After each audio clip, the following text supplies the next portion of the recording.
45 estudiantes, aparte de la persona que habló conmigo ayer, que era solo oyente, ¿verdad? Entonces, deberíamos haber más conectados, pero en lo que se van conectando, ahí se acuerdan, por favor, que la primera lista, que es la de ingreso, se va a pasar el link para que llenen el formulario a las 6:15 y la salida ya a las 6:55. Por favor, para que estén ahí pendientes de llenar el formulario de ingreso. Entonces, si todos ya están listos, vamos a iniciar hoy con nuestro segundo día de clases, y para los que no estaban ayer, bienvenidos.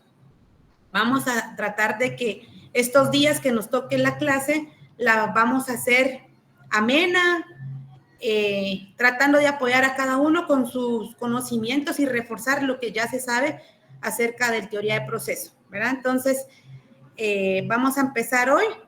Y a los que son nuevos, si tienen alguna duda, por favor, van levantando la mano. Igual ayer dimos reglas. Todos tenemos que tener las cámaras, por favor, encendidas. Entonces, la participación también, no solo de las cámaras encendidas, sino también la participación al momento de que yo lance alguna pregunta, pida alguna participación, también tiene un costo en la ponderación para la zona del primer parcial. Entonces, les insto a que todos, si tienen dudas, me las hagan saber. Si tienen opiniones que exteriorizar, por favor, también me las hacen y puedan participar al momento de que tengamos abierto ahí para que cada uno de ustedes participe. Entonces, vamos a iniciar. Si ninguno tiene alguna duda, por favor. Bueno, yo creo que todo en orden, ¿verdad? Ayer empezamos la clase estudiando un poco sobre la historia de cómo fue que se llegó a crear el derecho procesal. Hablamos de historia, de la ley del ojo por ojo, del diente por diente, de la ley de la compensación, ¿verdad? De la autocomposición, de la heterocomposición, y cómo fue que ya se fue creando el derecho procesal. Y también aprendimos un aspecto muy importante que no se nos tiene que olvidar, porque en los privados nos lo van a preguntar, que es la definición del derecho procesal. Entonces, ¿habrá algún valiente de los que estuvo ayer que quiera decirme si se aprendió lo de la definición ayer?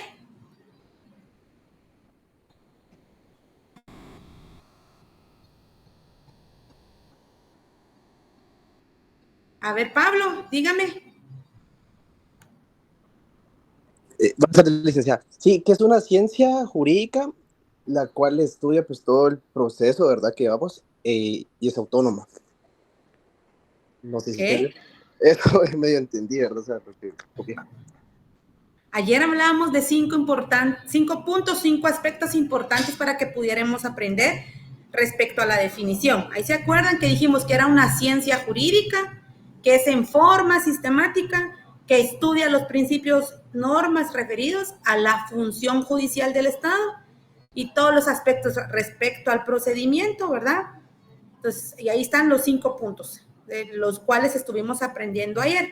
Que no se les olvide, siempre que se pida una definición de derecho procesal, siempre va a ser, es la ciencia jurídica que en forma sistemática estudia los principios y normas referidos, y ahí vamos a decir a la función del Estado en sus aspectos, y ya va a ser procesal penal, ya nos enfocamos en penal, en laboral o en civil.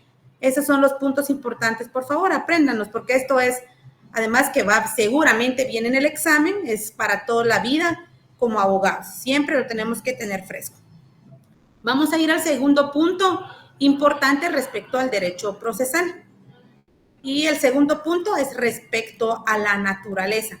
Cuando nosotros hablamos de la naturaleza en el derecho procesal, nos referimos a un concepto que se utiliza en el ámbito del derecho para describir y analizar la esencia, las características, la función, el objeto, la norma, la institución o la relación jurídica que se tiene, en este caso, de por qué es que lo vamos a encuadrar en algún tipo de derecho, el derecho procesal.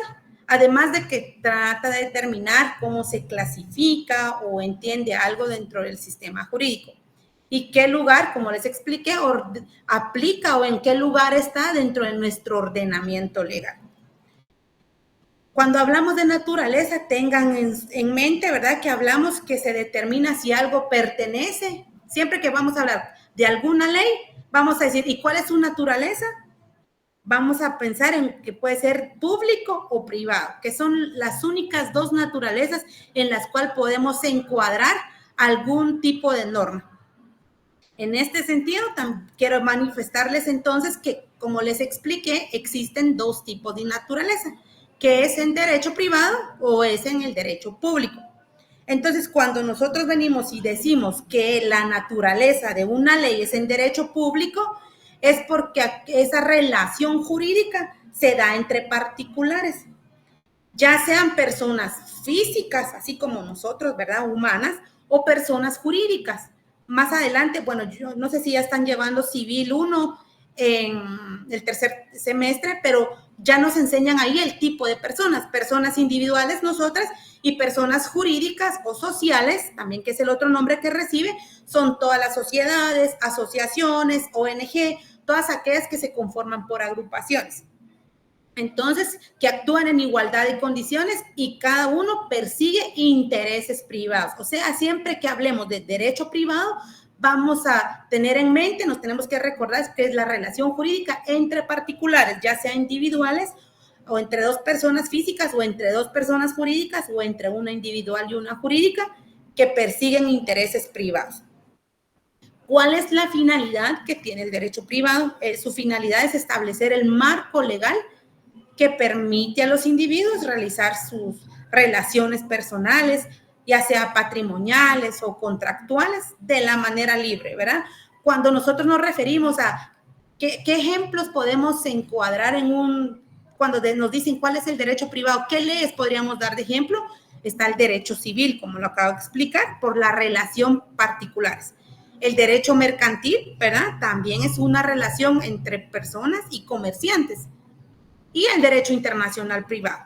Son tres ejemplos que tenemos en cuanto a la relación de la naturaleza en derecho privado. Ahora bien, cuando hablamos de la otra rama del derecho, que es el derecho público, esto lo que regula en todo caso ya es la relación entre el Estado y los particulares. Siempre, siempre, ahí no hay otro tipo de cuestión. Siempre somos nosotros como particulares, ya dijimos que particulares somos personas individuales o personas sociales y el Estado, así como cualquier otro órgano que haya propiamente del Estado, ¿verdad? O sea que también puede existir un derecho público entre los propios estados. O sea, podemos decir, miren, hay dos entidades que están en un litigio, entonces es una relación Estado-Estado, ¿verdad? Pero es órganos del Estado con el Estado. Entonces, ¿cuál es la principal característica de cómo es que nosotros encuadramos una norma en el derecho público? Es que estas relaciones, como lo expliqué anteriormente, es relación entre Estado y el Estado ahí actúa como autoridad soberana. Y nosotros particulares como afectados. Acá podemos tener un par de ejemplos, ¿verdad? Que es el derecho constitucional, el derecho administrativo, el derecho penal, el derecho tributario, el internacional público. ¿Cuál es la finalidad de esto? Si se dan cuenta de estos ejemplos que yo acabo de dar, es que su finalidad es garantizar el interés general. Cuando hablamos, por ejemplo, de un derecho tributario, es donde se regulan todas las normas que tienen que ver con los impuestos. Y esos impuestos normalmente afectan a toda la población. Por ejemplo, cuando está la ley, en este caso el impuesto sobre circulación de vehículo, nos afecta a todos los que tengamos vehículo, ¿verdad? No importa la edad que tengamos, no importa la profesión que tengamos, siempre nos va a afectar. ¿Por qué? Porque nosotros tenemos un vehículo, entonces entra del ámbito en el derecho público. Entonces, acá vamos a hablar sobre las diferencias que existen entre el derecho público y el privado. Cuando ya de yo las diferencias que existen, necesito que entonces ahí un par de ustedes pueda explicarme y indicarme el derecho procesal, en qué parte, cuál es la naturaleza jurídica, si la encuadramos en derecho público o si la encuadramos en derecho privado. Entonces, Las características o las diferencias que tienen es que el derecho público, lo expliqué, es la relación entre Estado y particulares o entre órganos del Estado. Ahora bien, en el derecho privado, la relación o lo que regula es el conflicto entre particulares únicamente. En el derecho público, el Estado es la autoridad, actúa como un superior. En cambio, en el derecho privado, las partes lo que vienen o avienen o convienen o lo que quieren es que exista una igualdad. En el derecho público lo que busca es el interés general, con el ejemplo que yo di, porque cuando ya se impone el impuesto a circulación de vehículos, que es para todos los que tengamos vehículos, no importa si es marítimo, terrestre o aéreo, ese impuesto es para todos. En cambio, en el derecho privado, lo que busca es avenir o satisfacer el interés o el conflicto únicamente entre privados, entre particulares. En el derecho público, las normas ahí, las que predominan, son normas imperativas, ¿verdad? Son aquellas que son impuestas, las obligatorias. En cambio, en la norma privada, lo que predominan son dispositivas, o sea que nosotros las podemos aplicar y para regular o para resolver las controversias que tengamos. Ahora bien, regresando a lo que es, sí, Eric, dígame. Solo una pregunta, licenciada, es que me perdí un poquito. Usted nos explicó que el derecho privado es entre particulares, podríamos expresarlo como entre una empresa y trabajador. Sí, exactamente. Y el derecho público ya sería entre el Estado y nosotros. Exactamente. Como podríamos decir, tal vez como tipo Metra y nosotros. Exacto. Algo así. Sí, Exacto. va. Porque es un interés general. No solo es una parte específica o es una mínima parte de población a que afecta, sino que es a todos, ¿verdad? Todo, por ejemplo, en lo que usted me pregunta, ahí todos los que tenemos vehículo, el de Metra nos afecta, independientemente de la profesión que tengamos, ¿verdad? Nos afecta a todos. Entonces el conflicto es entre Estado, que es el de Metra, y nosotros como particulares.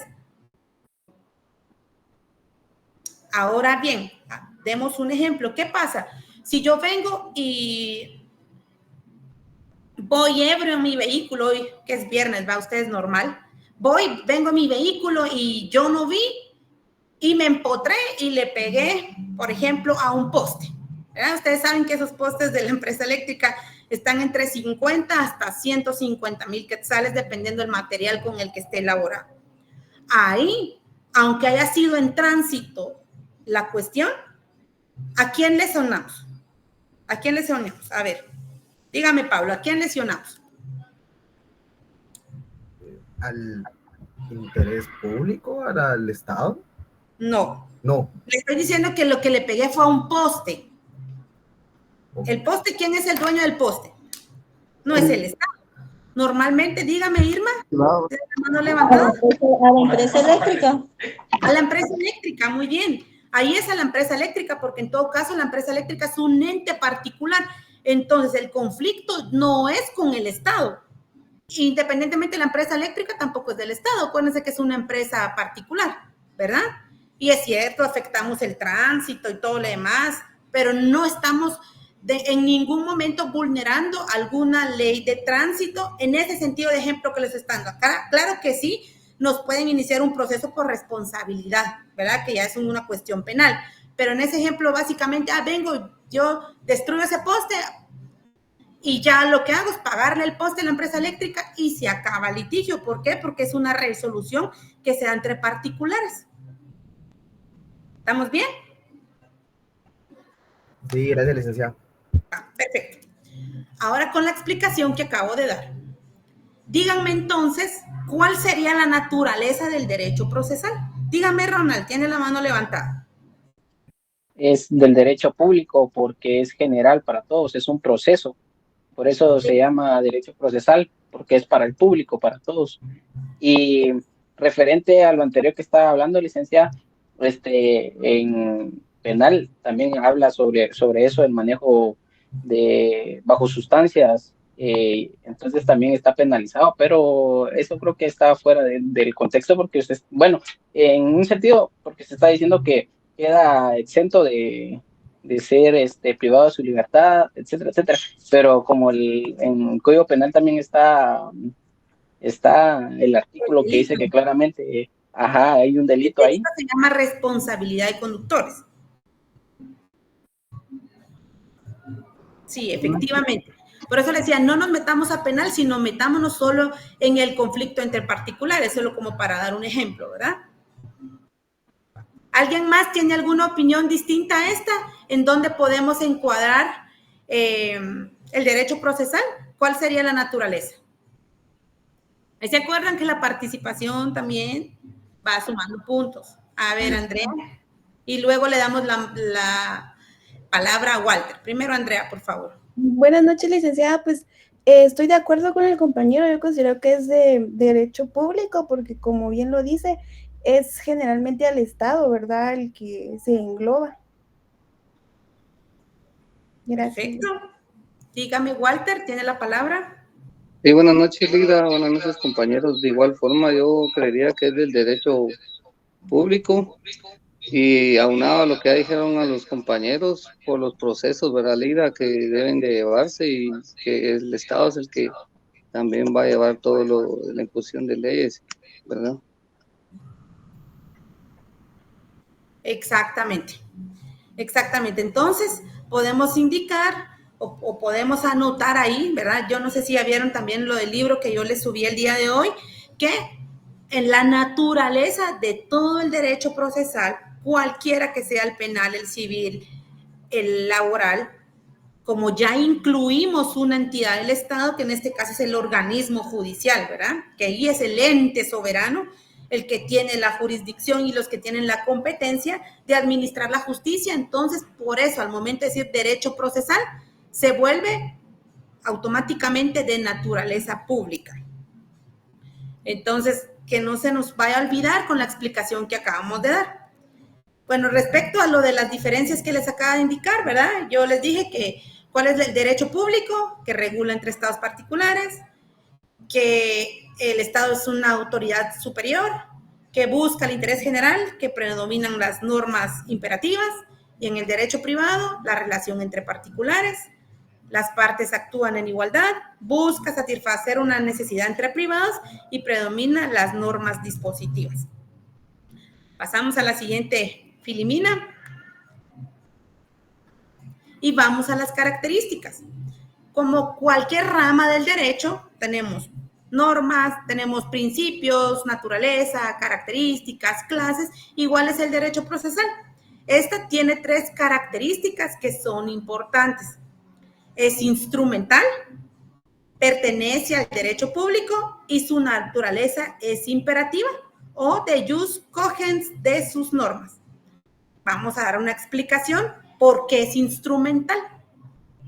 Esta característica se refiere, ¿verdad?, que el derecho material o sustantivo tiene una finalidad, por eso es instrumental. No es que sea el fin, sino es la finalidad para llegar a resolver un conflicto, ¿verdad? Por eso es un instrumento para llegar a hacerlo, ya que sirve para aplicar la jurisdicción o la función jurisdiccional en este sentido a un caso en concreto. Puede ser en materia civil, penal, laboral, administrativa, constitucional, tributaria, las ramas del derecho que existan. Entonces lo vuelve instrumental. ¿Por qué? Porque es la manera en que se sirve. Es decir, que tiene un fin que seguir, llega a resolver un conflicto. Además que no está diseñado para permitir una aplicación efectiva en el derecho sustantivo. Su propósito, como les expliqué anteriormente, es que los mecanismos y procedimientos necesarios puedan ser establecidos, ¿verdad?, en los derechos materiales que se hagan valer en la práctica. Entonces, en este sentido, podemos decir que es instrumental. ¿Por qué? Porque esto nos sirve para llegar a un fin. Es el medio. Son aquellos pasos concatenados como lo aprendimos ayer, ¿verdad?, cuando hablábamos de la sistemática, porque son pasos que se van siguiendo para llegar a un fin. Luego, en la segunda característica dice que pertenece al derecho público, es lo que acabamos de explicar. ¿Por qué? Porque lo que regula o lo que tiene que resolver son aspectos que son únicamente entre Estado y particulares. No hay ninguna otra cuestión que pueda resolver, solo Estado y particulares. Ahora bien, cuando hablamos de una naturaleza imperativa, en atención a ello no interviene en el derecho procesal el principio de la autonomía de la voluntad, aunque los intereses deducidos en el proceso puedan ser de carácter privado. La naturaleza imperativa se refiere a que esas normas a las cuales están dentro del derecho procesal tienen carácter imperativo. ¿Por qué? Porque son impuestas y además son conocidas. Dentro de todo el proceso nosotros sabemos, miren, nadie puede alegar ignorancia a la ley. Si no han llegado a aprender esa parte de la ley del organismo judicial, dice que la imperatividad de la ley es que nadie puede alegar ignorancia, porque todos la tenemos que conocer y aceptar y cumplir y saber cuáles son nuestras obligaciones. De tal forma que no existe ninguna otra cuestión que sea contraria a eso. Por eso es que es una naturaleza imperativa, porque está impuesta, ¿verdad? Y ahí está ya. Lo único que nosotros tenemos que hacer es cumplirlas, ejecutarlas,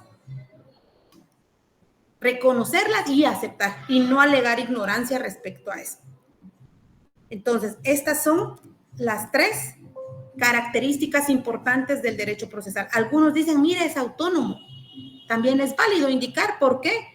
Cuando hablamos de autonomía, decimos que esta surge por sí mismo y se dieron cuenta en cuanto a la historia del derecho procesal, cómo es que fue surgiendo, ¿verdad? No es que alguien vino y creemos desde un principio, no. Fueron etapas en la historia, cómo es que se fue fundando. Por eso es que algunos consideran como característica la autonomía. Pero nosotros vamos a basarnos únicamente en estos 3, que son importantes.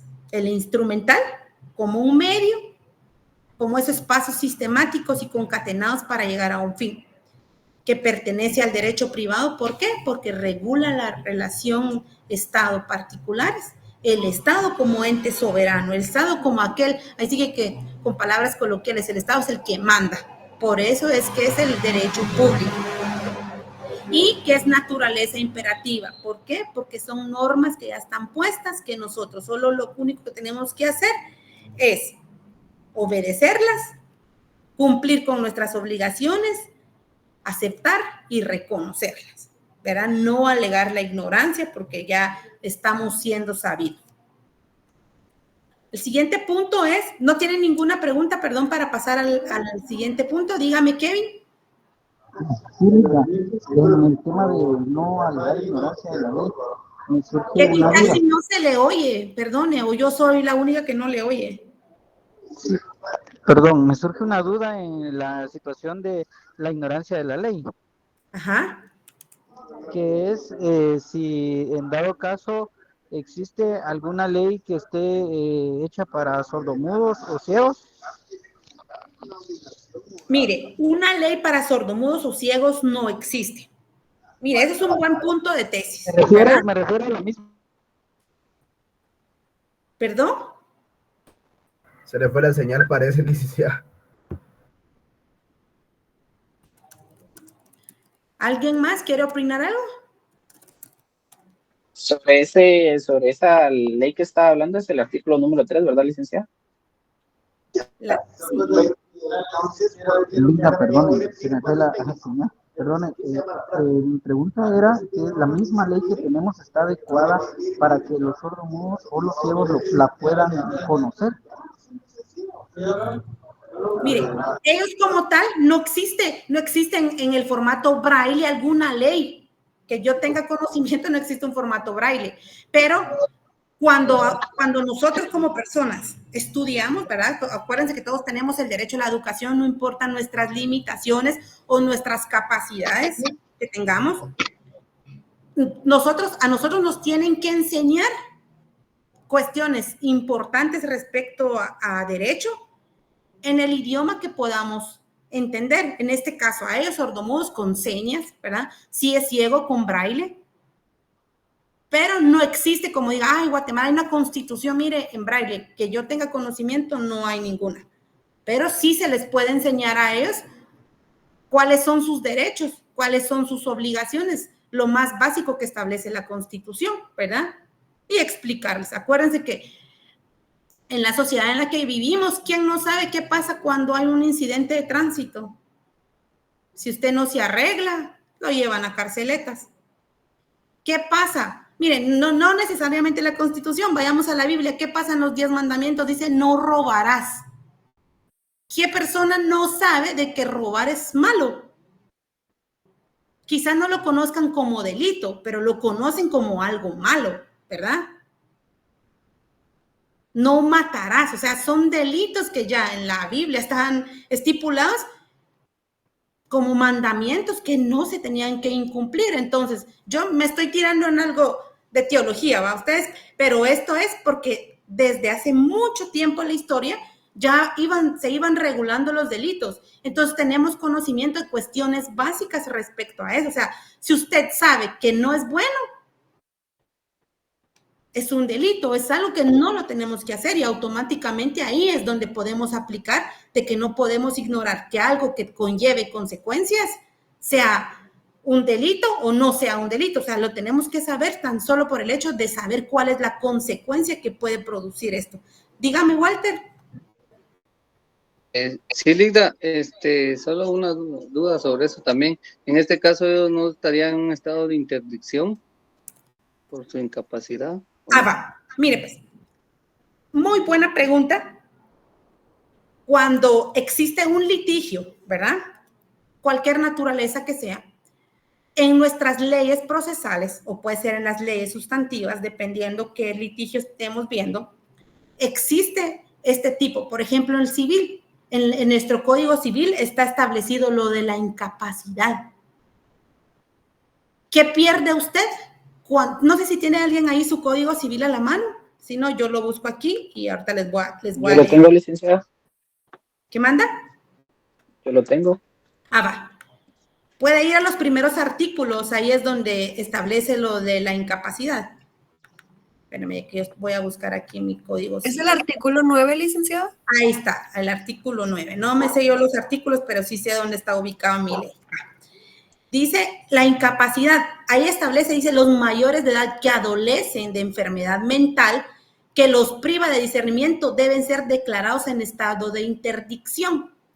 Pueden asimismo estar declarados en estado de interdicción las personas que por abuso de bebidas alcohólicas o de estupefacientes se exponen a ellas mismas o exponen a su familia a graves perjuicios económicos. La declaratoria de interdicción se produce desde la fecha en que se establece en sentencia firme. Saben que para ser declarado en interdicción, ustedes tienen que iniciar un proceso voluntario de declaración de interdicción. Entonces, automáticamente, una persona declarada interdicta pierde todos sus derechos civiles. Cuando ustedes aprendan notariado, dice que esta persona declara ser de los datos de identificación anotados y que dice que tiene sus derechos civiles. Cuando nosotros nos referimos a derechos civiles es que él puede hacer cualquier acción, puede tomar cualquier decisión que no va a ser perjudicial. ¿Por qué? Porque es una persona que está en sus facultades cabales, ¿verdad?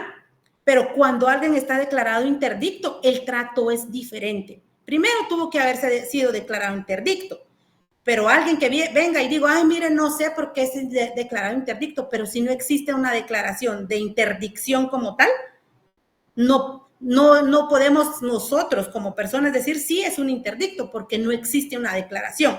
Pero si fuese el caso, él automáticamente en cuestiones civiles pierde todos sus derechos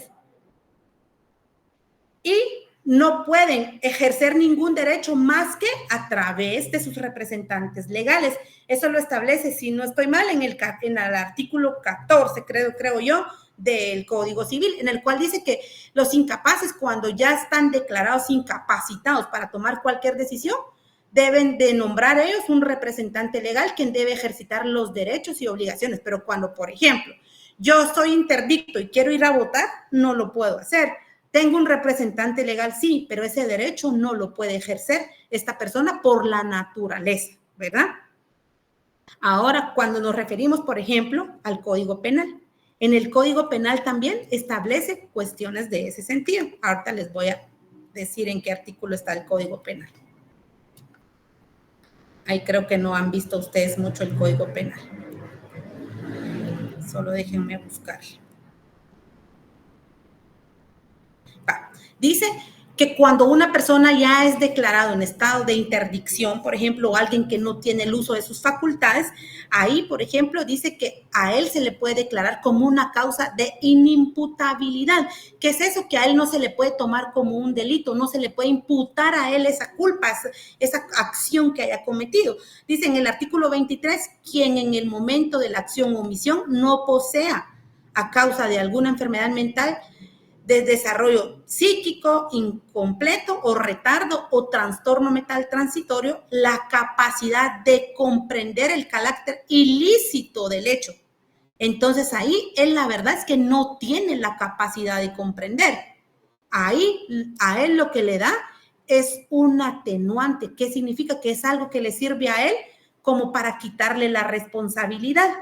Pero él no es que, él va a alegar ignorancia, no es eso. Son dos cosas totalmente diferentes. Quien no puede alegar ignorancia somos nosotros, que tenemos el uso de nuestras facultades volitivas muy bien. En cambio, los otros, los interdictos, ellos operan de manera diferente. No sé si les pude resolver la duda ahí. Gracias. ¿Sí? Gracias. Excelente. Va, perfecto. Entonces, solo déjenme buscar mi presentación, que ahorita con lo que les expliqué ya no lo encuentro. Déjenme un momento.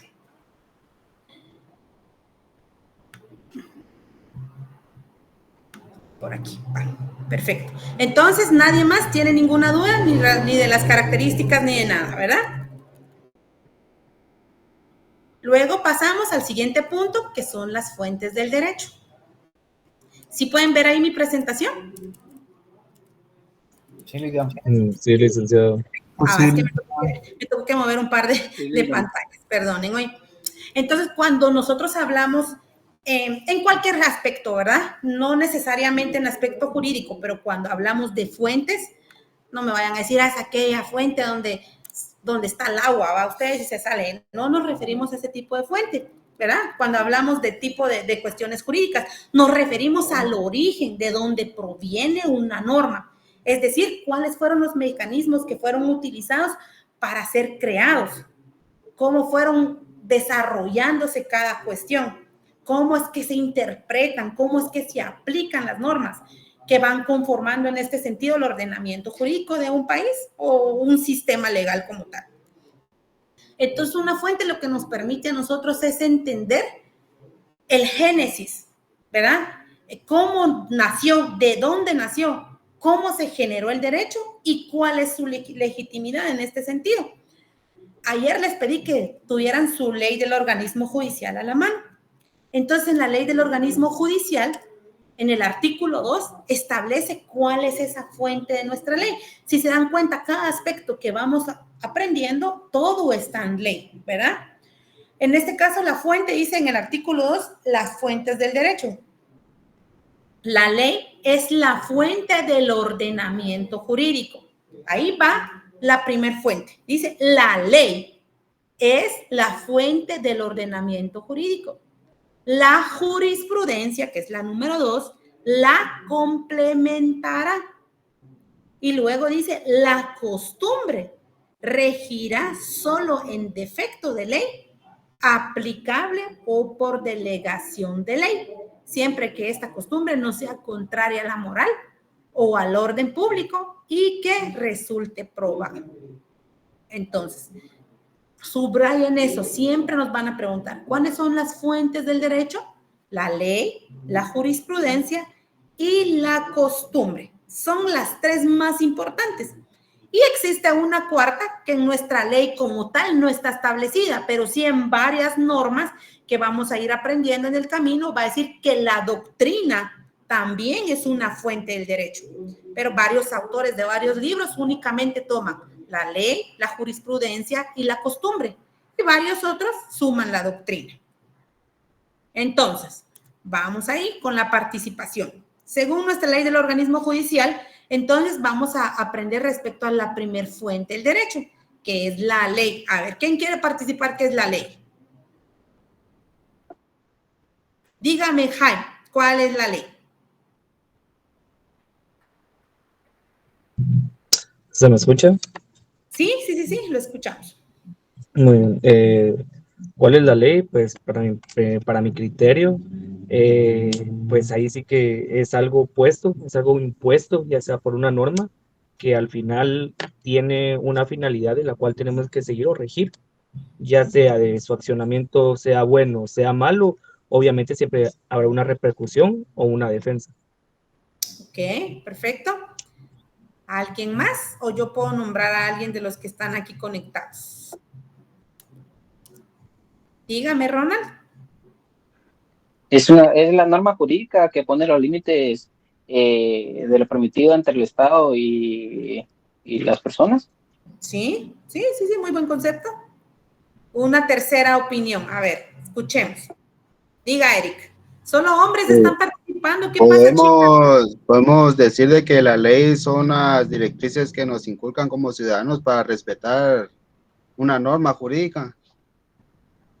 Muy Linda, bien. también podría ser que la ley son las normas jurídicas, obviamente, de carácter general, abstractas y obligatorias, que son impuestas por un órgano jurisdiccional competente para ello.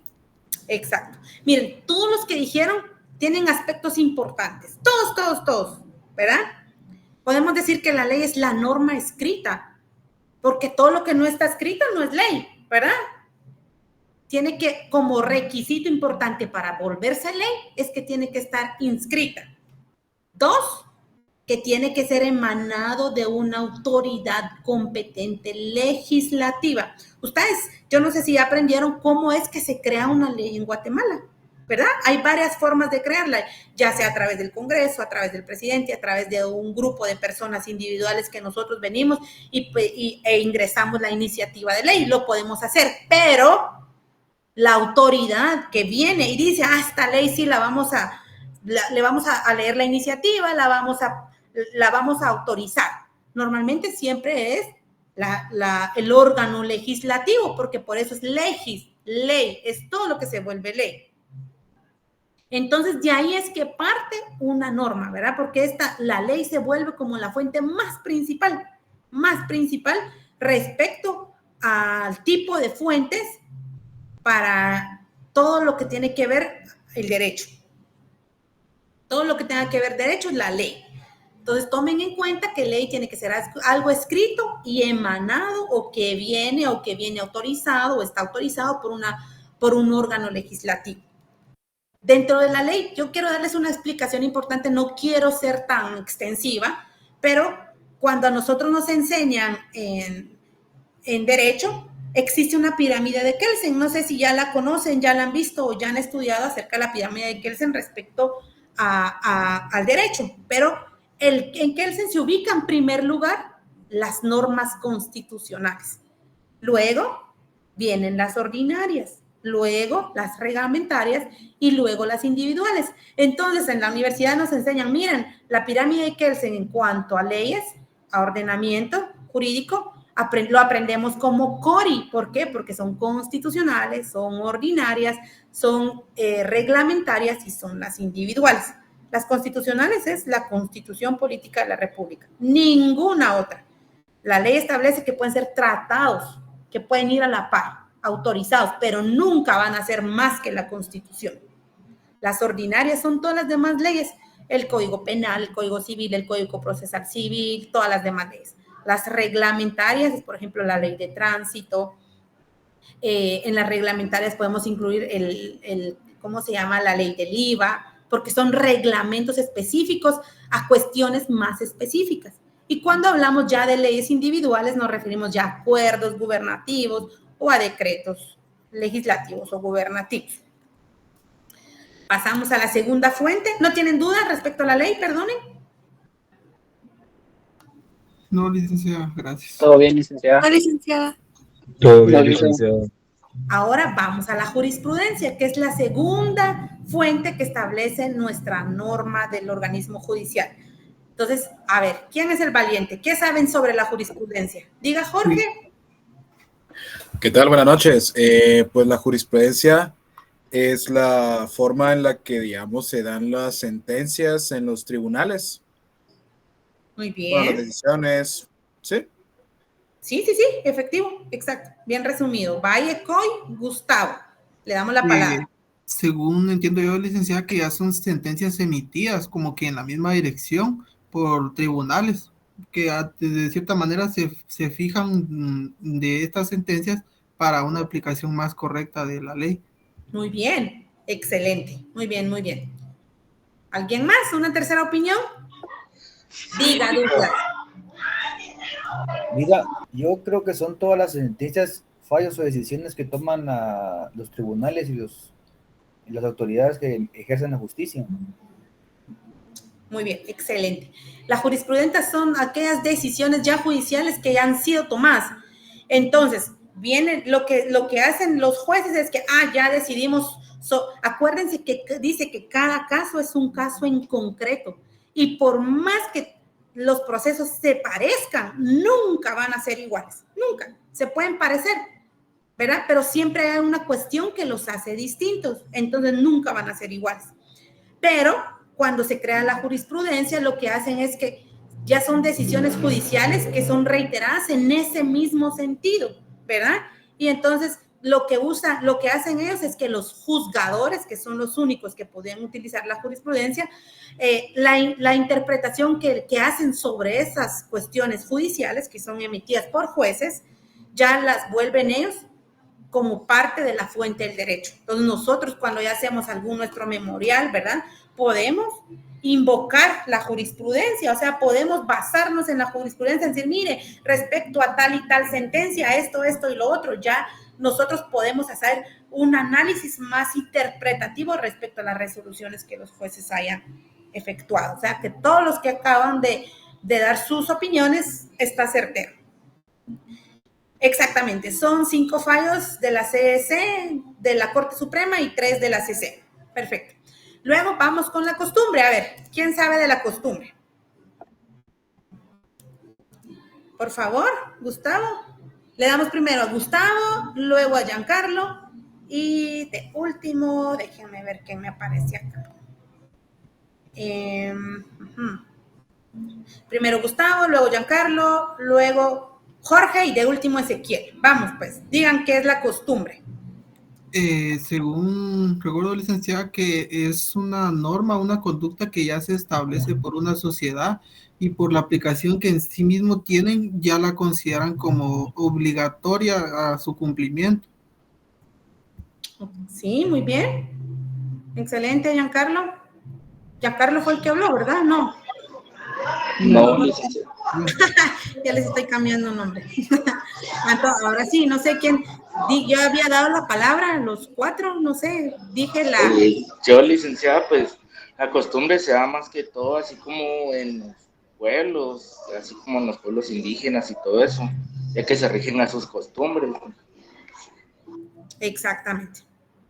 Mires, en la comunidad del interior es donde más se practica la costumbre, ¿verdad? O sea, no hay mayor ley que esa, la costumbre, pero va. Oigamos ahí quién sigue para su participación.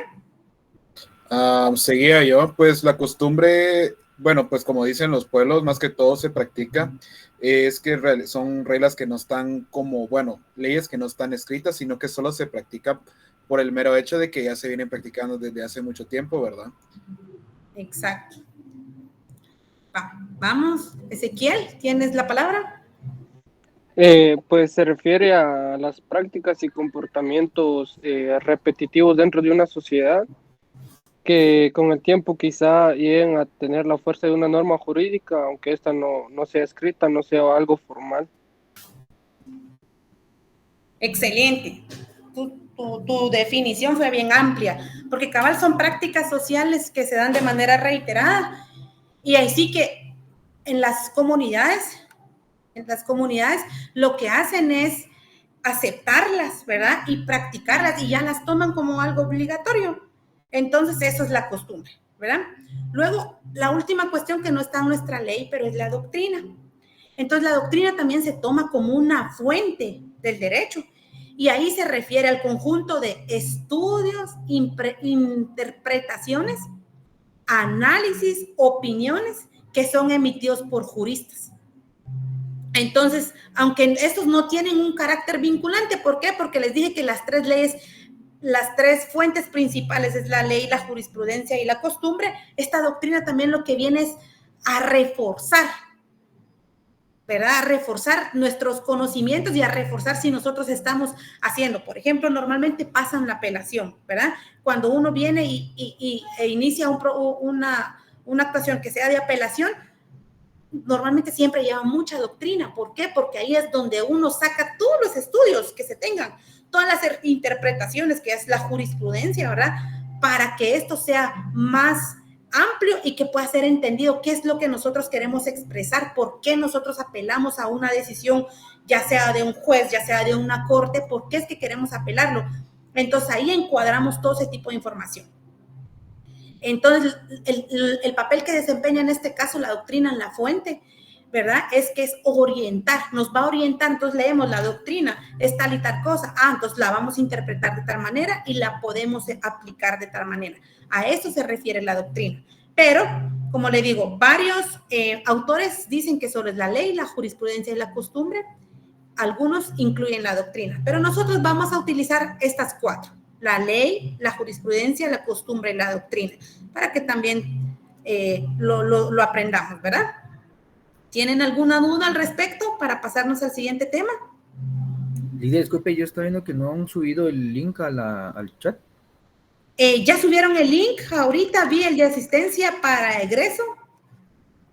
Está en WhatsApp. Sí, está en WhatsApp ustedes, vamos a verlo en WhatsApp. Solo me dan un segundo, voy a quitar mi cámara porque voy a conectar mi computadora que ya me está pidiendo carga. Denme un momento.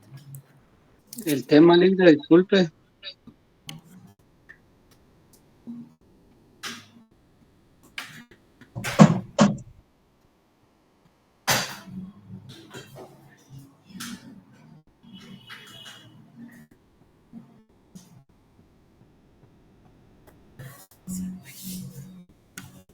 Perdone, ¿qué me preguntó? No le escuché.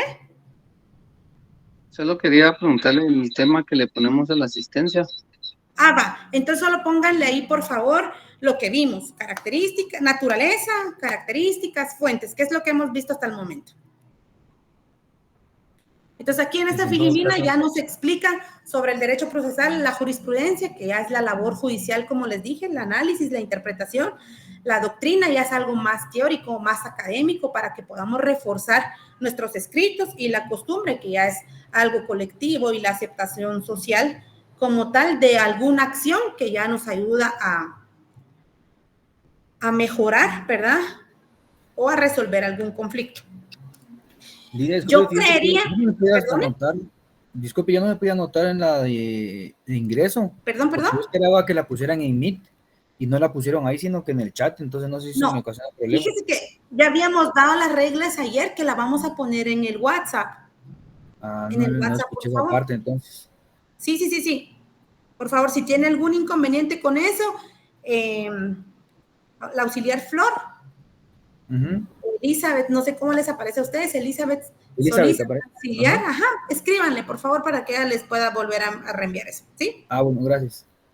Entonces, vamos a dejar hasta hoy, porque es viernes, ya saben, y el cuerpo lo sabe, dicen todos, ¿verdad? Vamos a dejar hasta ahí para que ya mañana, y se acuerdan que tenemos nuestra clase a las 2 de la tarde, mañana ya iniciamos con un nuevo tema, que es la ley procesal como tal, ¿verdad? Por favor, lean el libro que les enviamos, ahí está. Ese libro es súper resumido, ustedes, y pueden ver ahí todos los puntos que estamos viendo estos días, para que no sean más fácil y a ustedes solo resuelvan dudas conmigo, porque se supone que ya llevaron ustedes esa clase en curso normal, y ahorita lo que hacemos solo es refuerzo, ¿verdad? Lo ideal es que fuera más participativa la clase para que aprendamos todos, ¿sí? Si no tienen ninguna duda más, por favor, llenen su asistencia de participación y de, ahorita creo que es el de salida que les enviaron, ¿Lo llenan? Licenciada, Sí, diga, ¿quién es? sí, Manuel. Dígame, Manuel, perdón. Quería comentarle de que ya resolví el problema que tenía con lo de la boleta de pago. Eso le iba a decir, ahorita, eso le iba a preguntar ahorita, yo ya lo vi en la lista, Emanuel, ahorita le voy a decir cómo es su nombre completo, porque fue lo primero que pedí en la mañana. ¿Usted es Domingo Emanuel López Flores? No, soy Manuel de Jesús Contreras Barrondo. Solo Emanuel. Va, entonces yo Solo vi un Manuel de Jesús. Manuel de Jesús Contreras Barrondo es mi nombre. Es Manuel, no Emanuel. No, Manuel de Jesús Contreras Barrondo. Va, pero me imagino que debe aparecerme en la lista. ¿Cómo es su número de carnet? 2022-03-113. Ahí está, Manuel de Jesús Contreras Barrondo. Sí, ya lo tengo en la lista. Ahorita, actualmente, tengo 45 estudiantes inscritos. Entonces, el día de mañana son 2 horas de curso. El día de mañana son 2 horas, exactamente. El día de mañana son 2 horas. Mira, a mí me hubiera gustado que fuera de lunes a viernes nada más y ampliar ciertos días de 1 hora, hora y media, pero entiendo que algunos llevan doble escuela y eso no nos ayudaría. Y lo que menos quiero es perjudicarles a ustedes, entonces mejor vamos a llevar el horario que nos estableció la universidad para evitarnos inconvenientes también, por si en algún momento alguna autoridad de la universidad quiere ingresar, mejor sigamos el horario que es. Y ahí se acuerdan que el miércoles subimos la primera hoja de trabajo para que también la empiecen a elaborar. Hoy, si tienen alguna duda, al chat, si tienen algún inconveniente también. Y si ya no hay nada más, Brenda García, ¿quiere decirme algo? ¿Tiene la mano levantada? Ligda, perdone, fíjate que no pude ingresar a la asistencia. ¿A la de ingreso? Sí. ¿Por qué motivo? No sé, va de probar, pero no. Va. Entonces, porfa, Elizabeth, puede ver ese tema con Brenda para que tenga Linda. Inconvenientes, ¿sí? Eric, dígame. Sí, licenciada, yo tenía 2 preguntas. Una era lo mismo, que al principio no pude ingresar a la asistencia, y la segunda es que no me quedó muy claro lo que era el tema de la doctrina. Ok. ¿Quiere que le repase el tema de la doctrina?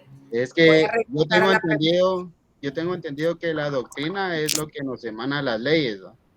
Puedo entender que la doctrina es lo que nos indica una ley a especificar, o puede ser tal vez un libro o algo así. Sí, no. Mire, la doctrina son todos aquellos estudios, aquellas opiniones, todos esos análisis ya realizados por juristas. Usted no va a, si estamos viendo algún tema fiscal, por ejemplo, se me ocurre, si fuéramos todos, o los psicólogos, por ejemplo, ¿verdad? Que es una rama totalmente completa la nuestra. Ellos no van a hablar de doctrina, ¿verdad? Cuando hablan de doctrina, es decir, como eso es un tema que no lo conocen. En cambio, doctrina únicamente se habla en el tema legal. ¿Por qué? Porque son todos aquellos estudios, opiniones y análisis que han hecho los juristas, ¿verdad? Y lo que nos sirve es para reforzar nuestros conocimientos académicos. Y todo el que genera una doctrina, o el que hace doctrina, es un experto en la materia, en el derecho, en este sentido. ¿Le quedó más claro ahí? Sí, esa era mi duda, porque no le había captado muy bien. Pero gracias. Va, no tenga pena. Estoy para servir. Entonces, ¿nos podemos desconectar? ¿O Elizabeth, quieres decir algo? Sí, Ligda, buenas noches.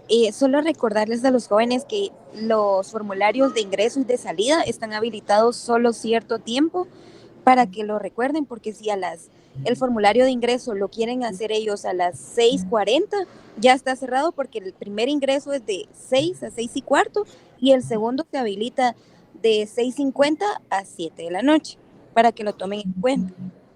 Exacto, estas eran las reglas que dimos. Pero ahorita ayer. no hemos entrado, ni la de salida. El de la salida, yo vi que Elizabeth ya la subió al chat. Sí, ambos. Fueron los dos. Cuando llega la hora límite. Ajá, dijimos que a las 6:15 se va a subir la de ingreso y a las 6:50 se sube el de salida. Por favor, estemos pendientes del chat de WhatsApp, porque ahí es donde se nos hace un poco más fácil controlarlo, ¿sí? Por favor. Perdón, Elita, ¿y entonces con la entrada de hoy? Con la entrada de hoy vamos a hacer excepción, porque entiendo que también varios hasta hoy es su primer día que se están conectando. Y por favor también los que hoy se están conectando, Vamos a volver a reenviar el día de hoy el código de acceso a Classroom para que puedan bajar ahí el libro y puedan bajar la clase de ayer para ponerse al día, por favor. La clase de hoy la va a subir, señor. Y yo también la voy a subir, así como subí la de ayer, la voy a subir hoy también, ¿sí? No hay problema, la subo mañana. Tenga pena. Nos vemos mañana, primero Dios. Oye, que descansen, que tengan buena noche. Gracias, licenciado. Buenas noches, licenciado. Licenciado.